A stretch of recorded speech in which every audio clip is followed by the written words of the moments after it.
আসসালামু আলাইকুম সম্মানিত ভিউয়ার্স, এই ভিডিওতে আপনারা দেখতে পাবেন কিভাবে ইটের কাঁচামাল তৈরি করা হয় মেশিনের সাহায্যে এবং ইট কিভাবে হাত দিয়ে ফর্মা দিয়ে তৈরি করা হয়।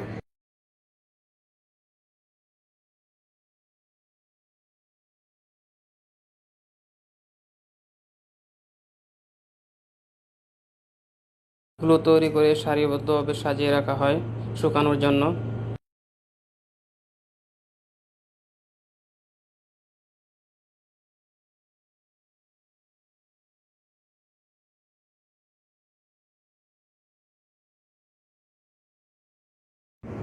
শুকানো হয়ে গেলে এগুলো এক সাইডে সবগুলো জড়ো করা হয়।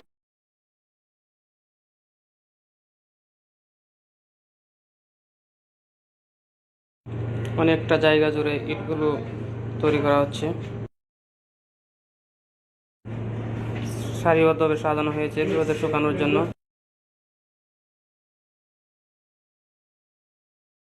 শুকানো ইটগুলো গাড়ি দিয়ে নিয়ে যাওয়া হচ্ছে ইট পুরানোর করে।